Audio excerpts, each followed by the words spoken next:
Friends, welcome to our channel.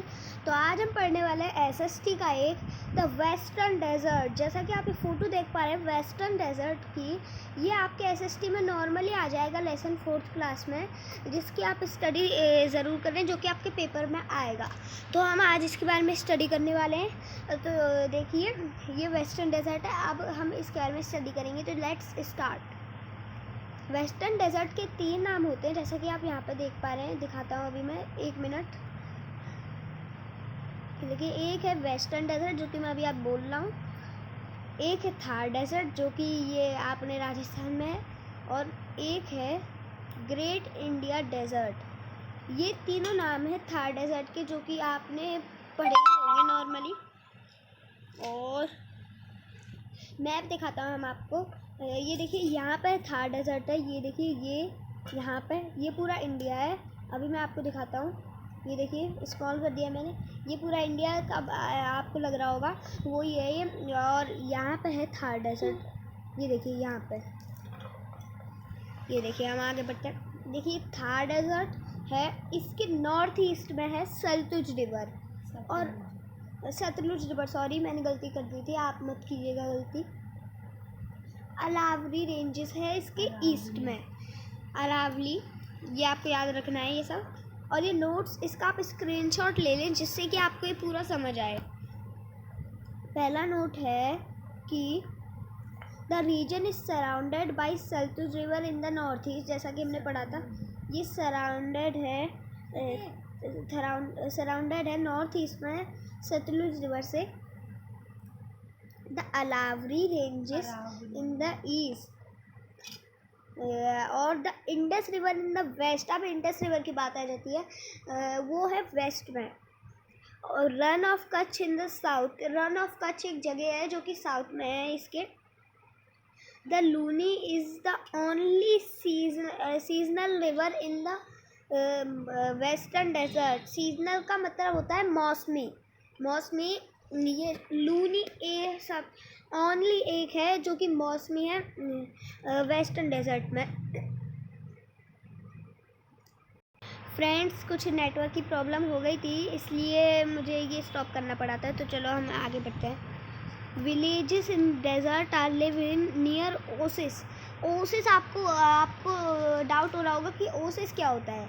Oasis होता है जब underground water becomes available in the surface of desert, उसे हम बोलते हैं ओसिस। मतलब अगर डेजर्ट में वैसे तो कोई पानी नहीं होता, बहुत ही कम बारिश होती है, तो जब अंडरग्राउंड वाटर सरफेस पे आ जाता है, वही उसे ही बोलते हैं ओसिस। वहीं पर तो इंसान रह सकते हैं, वहीं पर विलेज हैं थोड़े। 1 मिनट में सबसे नीचे आ गया, सबसे ऊपर आ गया। अब हम पहुँचते हैं climate and vegetation. Region is very hot during the day time.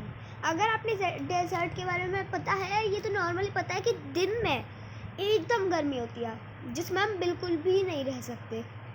और cool at night because the sand heats up quickly. मतलब रात को एकदम ठंडी हो जाती है, क्योंकि सैंड जो होती है वो हीट्स को उड़ा देती है बहुत जल्दी अप कर देती है। देखो, सैंड इन डे, जैसा कि आपको ये दिख रहा है, सैंड इन डे एकदम धूप। और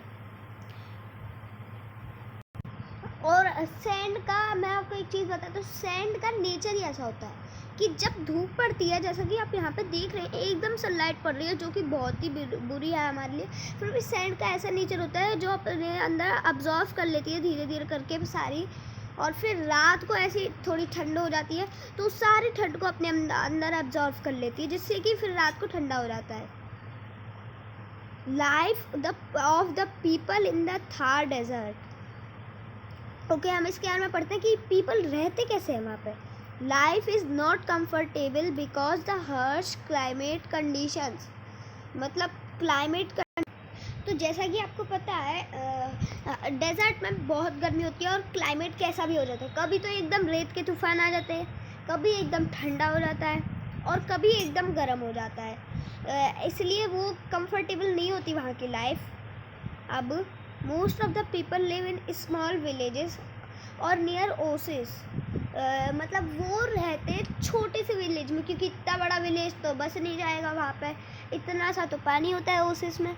ओके, और so they can easily get water for domestic, अच्छा, and article purposes. Okay, the main occupation is farming and animal rearing of sheep.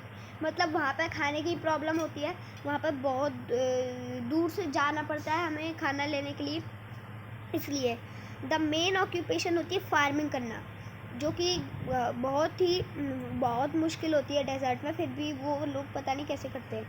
And animal rearing of sheep cattle, मतलब उन्हें meet चाहिए होता है खाने के लिए, इसलिए वो लेते हैं। जैसा कि मैंने आपको बताया था, people mostly move from one place to another in search of food and water. जैसा कि आपको पता है वो बहुत सर्च करते हैं वाटर और फूड की, जिससे कि उन्हें मिलता है ये, जैसे ये देखिए।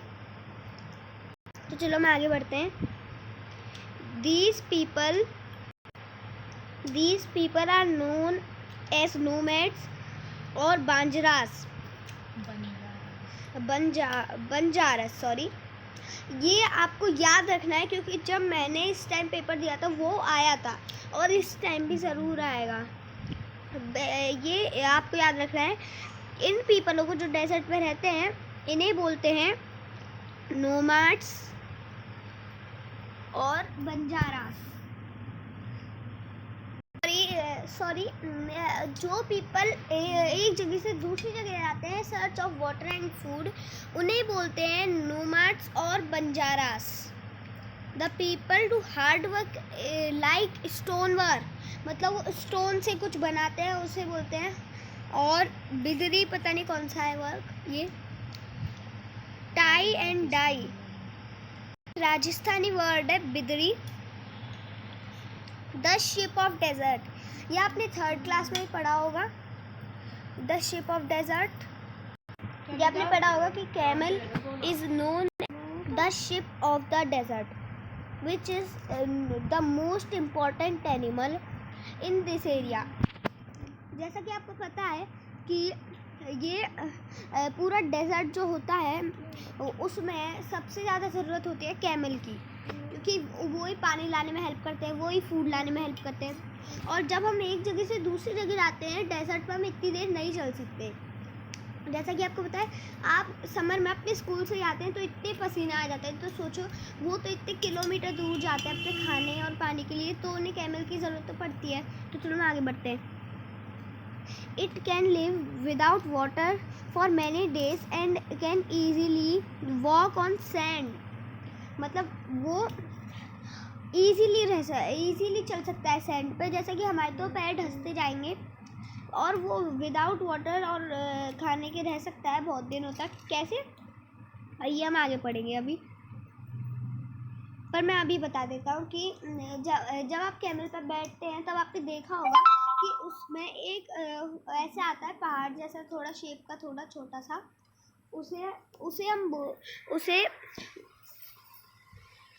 उसमें वो अपना खाना स्टोर करता है, जिससे कि उसे रास्ते में अगर भूख लगी तो उसमें से थोड़ा थोड़ा निकाल के खाता रहता है, इसलिए वो कई दिनों तक रह सकता है। It is used for many days, मतलब many works like pulling, carts, plowing and fields etc.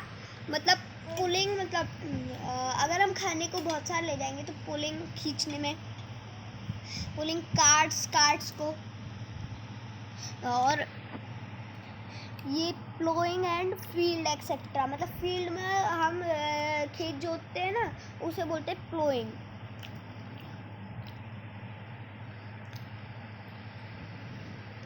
अब its meat is and milk is used as food, मतलब उसका मीट हम लोग वहाँ के खाते हैं, और दूध भी मिलता है उन्हें।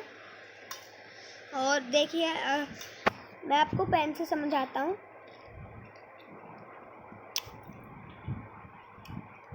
देखिए, it is use for many like pulling ये मैंने समझा दिया। And milk is use as food. The skin of camel is use for making tents and its hair for clothes, मतलब उसके कैमल की स्किन को जब हम लेते हैं, रियरिंग करते हैं कई लोग, उससे टेंट बनते हैं, क्योंकि रेगिस्तान में इतनी ईंट ले जाना तो बहुत ही मुश्किल काम है, तो उससे वो टेंट बना लेते हैं। और उसके हेयर जो होते हैं, मतलब हेयर जो होते हैं ना, ऐसे ऐसे ऊपर होते हैं उसके कई सारे, उसे यूज़ किया जाता है। और क्लॉथ्स और कारपेट बनाने में, dresses, the people like to wear colourful dresses होती है ना, उन्हें पहनना लाइक करते हैं पीपल वहाँ। और the man like to wear dhoti, kurta and turban. The women like to wear ghagra, choli and odhni to cover the head. ये आपको याद रखना है क्योंकि ये पेपर में ज़रूर आने वाला है। तो अब हम आगे बढ़ते हैं। Language and festivals. The people mostly speak Rajasthan and Hindi language. एक मिनट। और the main festival are Teej, Gangaur, Holi, Dussehra, Diwali and Eid. पता नहीं कैसा फेस्टिवल है, सॉरी ईद। ईद, अच्छा ईद, इसे आपको कंफ्यूजन हो रहा होगा, ये ईद है, ईद। तो चलो हम आगे बढ़ते हैं। चलो, the main folk dances are Ghoomar, Chari, Kanchi, Ghori etcetera. ये जो डांस करते हैं वहाँ पे कई सारे फेस्टिवल पे, उनका नाम है Jaipur. The pink city, Jaipur को हम पिंक सिटी बोलते हैं, is the capital of Rajasthan. ये कैपिटल है राजस्थान की, जो कि आपको नॉर्मली पता होगा।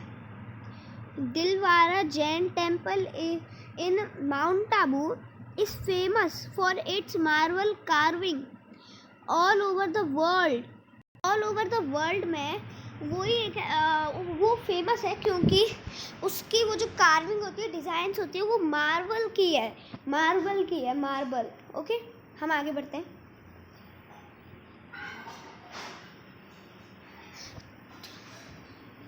तो अगर आपको ये वीडियो पसंद आई फ्रेंड्स, तो लाइक और सब्सक्राइब करें हमारे चैनल को। और अगर आपको मोर ऐसी वीडियो चाहिए SST की, तो कमेंट में बताएं आपको कैसी वीडियो चाहिए। तो बाय फ्रेंड्स।